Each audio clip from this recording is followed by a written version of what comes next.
get a car, you get a car, you get a car, you get a car. That's what Oprah Winfrey wants her legacy to be. But guess what? It's not. It's not, Mrs. O. Because you were snookered by the biggest liars in history, and you're now trying to backtrack on those lies because you know that your reputation was shot the moment that you allowed Prince Harry and Meghan Markle to try and bring down the British royal family with a tissue of untruths. This is absolutely fascinating. Oprah hasn't spoken about this interview. She hasn't dined out on it because she knows how bad it is. Until she sat down for a watch-along fest, a reaction fest with Vanity Fair overnight. And, of course, the you get a car was the thing she spoke about first, but then it came to Harry and Meghan, and her response is fascinating. First, she reveals the interview was postponed 3 times. She hit back at suggestions that the couple didn't know what they were going to be asked, but she then admitted that she had told Prince Harry and Meghan that this was all about a win-win. This is going to be good for you guys, and it's going to be good for me. So they sat down to film for the 3.5 hours, and Oprah thought that her career legacy was set. Instead, as we'll soon see, she's now desperately trying to explain why she encouraged Meghan Markle's lies rather than challenged them. We're going to get a win for the British royal family. You were talking about it being a win for Harry and Meghan and for you.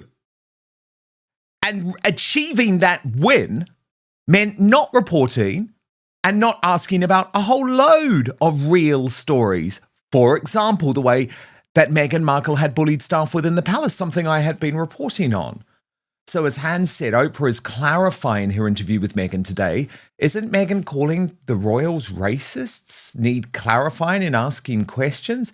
You stayed silent then. Couldn't you ask follow-ups to clarify the curiosity about the baby's skin color versus it being racist? Isn't that the critical clip to clarify? And Queen Genevieve added, not good enough. Public apology at the very least, and to do so when Prince Philip was dying was disgusting.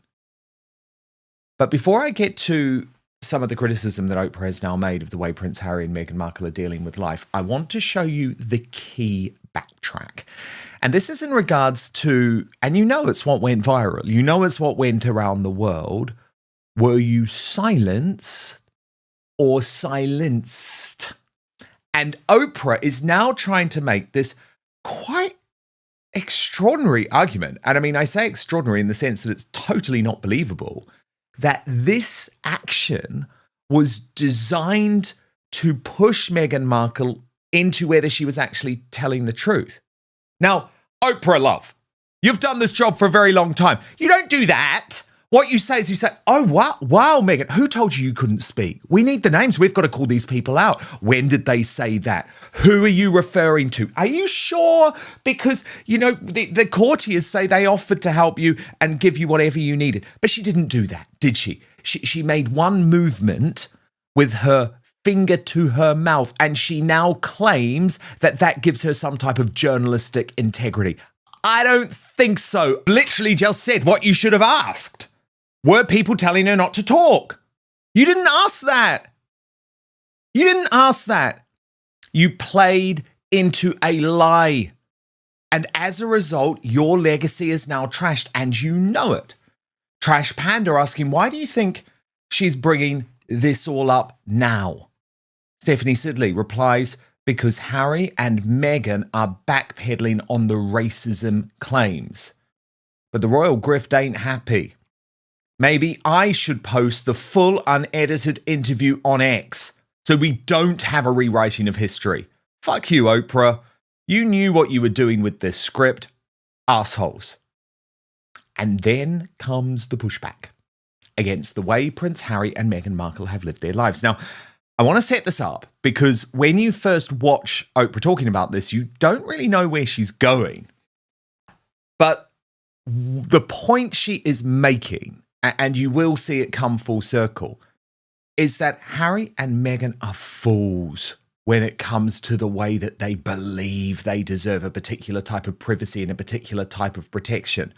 Oprah is one of the most famous women in the world, and she understood that the privilege of that comes with a certain sacrifice too, but a sacrifice that a very rich and a very protected person can happily make. So as I say, Oprah's doing this cleverly. She's doing it subtly, but mark my words, this is Oprah Winfrey saying that the way Harry and Meghan live their lives is a total fallacy. Wow. We knew it was going to come. There is a reason Oprah Winfrey has not spoken about this interview in years.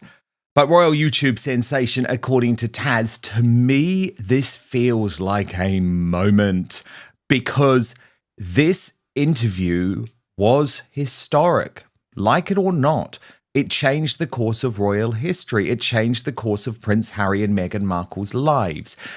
And those of us who knew at the time, like you did, that what Oprah Winfrey was actually allowing was propaganda to be broadcast around the world, lies to be broadcast around the world in an attempt to bring down the British royal family.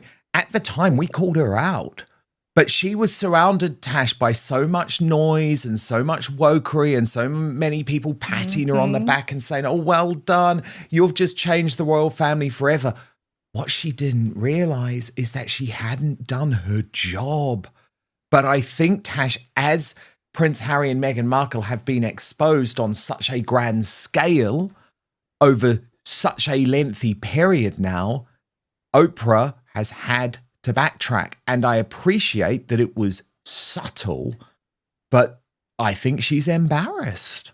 I think she's deeply, deeply embarrassed, and she wants to change the legacy of this interview. Her journalistic integrity was absolutely shot to shit. It's the best way I can explain it. It was shocking. Even that bit, were you silent or were you silenced? For Meghan to say the latter, who silenced you? How did they silence you? Are you saying the royal family got an NDA? Did they threaten you? How could they stop you speaking? Because I tell you what, you didn't stop speaking the entire time you were in the royal family. So how is it they now managed to silence you? And the fact that she's trying to say that I was trying to make sure that there was clarification. There was no clarification. No. You didn't clarify anything. You just literally went along with her going, the latter. Moving on to the next subject. Well, how was she silenced? It's honestly, it's laughable. But when you think how long ago this is, it's best part 10 years. Let's be realistic here. And it's come at a time when Harry and Meghan are trying to gaslight the world, that they want to come back. Harry wants to make up with his family. This is just all, for me, I'm just seeing this as one big attempt to gaslight the public. So we forget everything they did. The only reason being they know that they will never be allowed to become working royals again, but they need to increase their royal relevancy. They need to increase their market value. So that means they have to get close to the royal family before they can create the next money spinner, the drama, more content, another book, whatever. But for Oprah, I mean, she's always been on the sidelines helping Meghan, boosting Meghan. Some of the appearances we've seen with Meghan, the guests she had on her show for Netflix, Oprah has done the bare minimum, but she's still very much involved with trying to promote this couple. But I will say the bit where she turns around and says, if you want your privacy, here's a novel idea. Why don't you actually just stay indoors and not call the paps? That's pretty much what she was addressing there, but that was more directed at what Harry said, funnily enough. I mean, for all we know with this couple, Meghan's probably already sized up Oprah for a divorce interview, and that's why she hasn't said anything against Meghan, but she's implying, well, yeah, Harry, you can keep moaning about it, but blah. They're up to something. This is all part of a big game plan that's going on. You know, but Taz, she did admit quite a lot there, though, didn't she? Because no one who views themselves as any type of journalist, and I don't mean you necessarily have to be a trained journalist or anything like that, but just a seeker of the truth, no one goes into an interview telling the person who you're interviewing, oh, this is going to be a win-win. Don't worry. You know, this is a win-win. That's a very different thing. That's PR. So she's admitted that she wasn't doing any type of journalistic investigation. She was doing PR. I'm going to guide you. Yeah. That's exactly what she's saying there. It's going to be a win-win. Don't you worry. You just say the stuff and I'll help lead you. You know, that's why she didn't ask any of the questions. She knew exactly what she was doing in that. Oprah is not a stupid woman.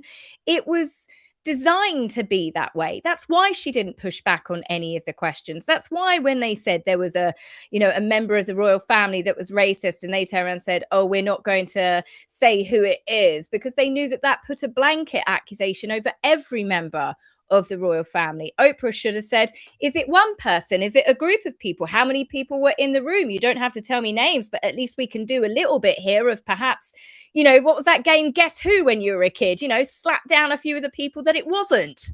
But she didn't. She helped Harry and Meghan by not asking any of the questions, by not doing any pushback. She helped do that propaganda. And for her saying it was going to be a win-win, yeah, because she was helping them.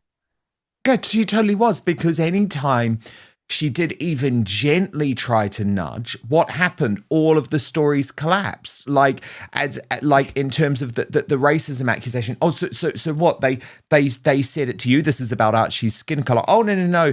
It was to Harry, and you could see how uncomfortable Harry was. Well, at that point, Oprah had to realize, okay, I've been lied to as well. But actually, what matters more here is the truth. Because sure, these people might be my friends, but imagine the respect Oprah Winfrey would have had, Tash, if over the course of the interview, she had actually been able to expose what we very quickly did, which was that there was no conversation like that. There was no racist intent. And of course, Prince Harry has now himself admitted that in that interview with Tom Bradby, where he said, oh, well, I know there's no racism because I was part of that family. Oh, and by the way, Meghan never said it. It was just the media who said it. So unfortunately, Oprah does need to do more. But I'm enjoying this, Tash. I'm enjoying this, though, because she cares about her legacy. This is what she's now most known for. It's not the interview with Michael Jackson anymore. It's this interview. It's not the you got a car anymore. It's this interview. And I think as the years go on, Tash, she's not going to be able to avoid it. And she probably will get to the point where she has to admit that, yes, I was misled. Yes, I trusted these people and I believed them because they were my friends. And yes, I should have done more. Because I think we're heading to that point. I think she's deeply mortified about it. And I think when she saw that, I could sense that she was uncomfortable. It was really interesting, wasn't it? Oh, I haven't done that since. That's not someone who's watching back a piece of work, Tash, that they're proud of. And also, it's almost like she was trying to suggest, well, I wasn't really in my right mind because I'd spent 323 days locked up at home. I was a bit COVID crazy. That's why I did it. That's why I lost all my journalistic integrity. We were all COVID crazy at that point. That was a really shit excuse. Yeah. But I honestly think when it comes to this interview, she was part of trying to help take down the monarchy.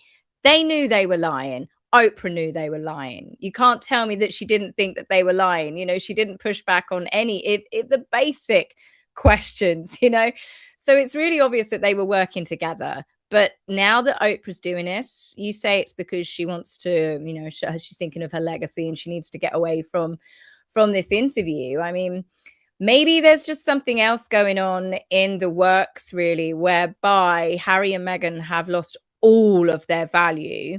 If Meghan and Harry divorce, there is going to be warfare between the couple briefing against each other. And there's going to be more things that come out where it's going to be Oprah's going to get called into it, because nothing will ever make sense with this couple, no matter what the story is. They've got 3 to 5 different versions of it.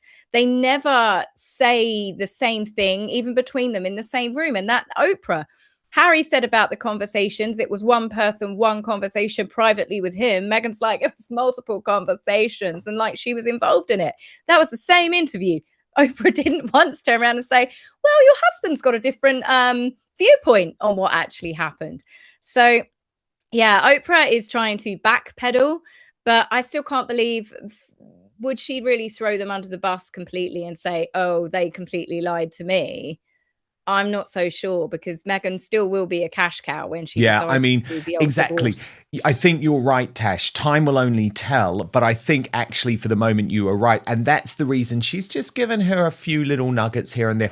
Oh, yeah, we'll put your shitty project in the Oprah magazine. You know, I'll give you some people talk to about bulk it. up your show. Yeah, and that's basically a bit like with Netflix. It's like, okay, there might be a divorce coming here. That interview I want. And she would certainly be in it to win it.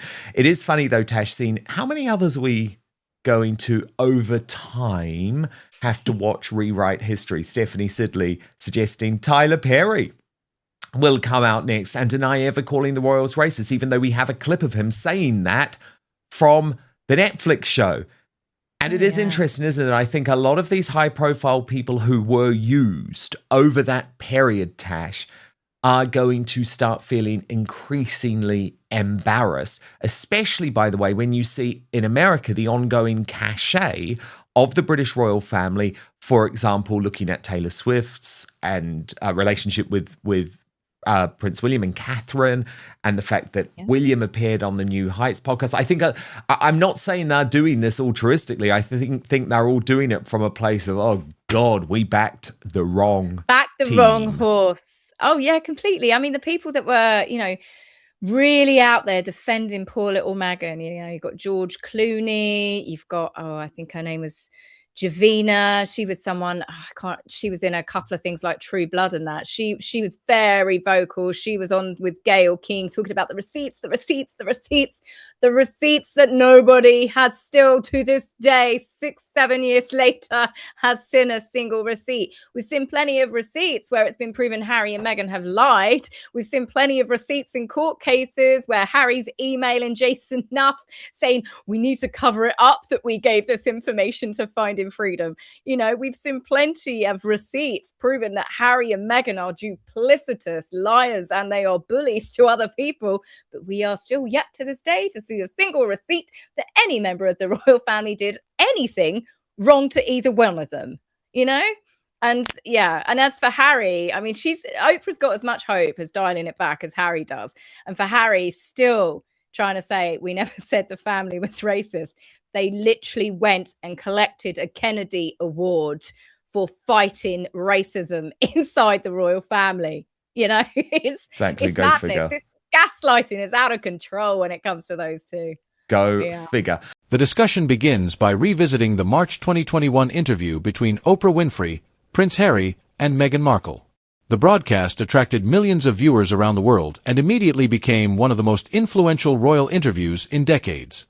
During the conversation, Harry and Meghan shared their experiences within the royal family, discussed their reasons for stepping back from royal duties, and spoke about the intense media attention they faced. The interview generated worldwide headlines and prompted strong reactions from supporters, critics, journalists, and royal commentators. Even years later, it remains a defining moment in the public narrative surrounding the Sussexes. The video then turns to Oprah Winfrey's more recent public remarks and appearances. According to the commentary, some observers believe Oprah now speaks more cautiously about Prince Harry and Meghan Markle than she did immediately after the interview aired. The presenters suggest that Oprah appears reluctant to revisit the subject in detail and has shifted her focus toward other projects. However, it's important to note that the transcript does not contain a statement from Oprah saying she regrets conducting the interview or that she has publicly distanced herself from. The royal family remains one of the world's most closely followed institutions. Oprah Winfrey remains one of the most influential media personalities. And Prince Harry and Meghan Markle continue to attract international attention through their charitable work, media projects, and public appearances. When those three stories intersect, they naturally generate widespread discussion and differing opinions. Perhaps the most important takeaway from this discussion is the distinction between confirmed information and commentary. The transcript supports that Oprah has recently spoken publicly and that commentators have interpreted her remarks in different ways. However, the transcript does not establish that Oprah publicly apologized for the interview, admitted it ruined her reputation, renounced her friendship with Harry and Meghan, or made the profane statement referenced in the headline. Those elements remain unsupported by the transcript and should be viewed as part of the video's sensational framing rather than verified developments. Approaching stories like this with careful evaluation helps create a more balanced understanding of events involving public figures. The conversation surrounding Oprah Winfrey, Prince Harry, and Meghan Markle demonstrates how one interview can continue shaping headlines years after it first aired. While commentators continue debating Oprah's current perspective and the interview's long-term impact, many of the story's most dramatic claims remain unverified. As always, distinguishing between confirmed facts, reported claims, and personal interpretation is essential when following stories involving the royal family. Now we'd like to hear from you.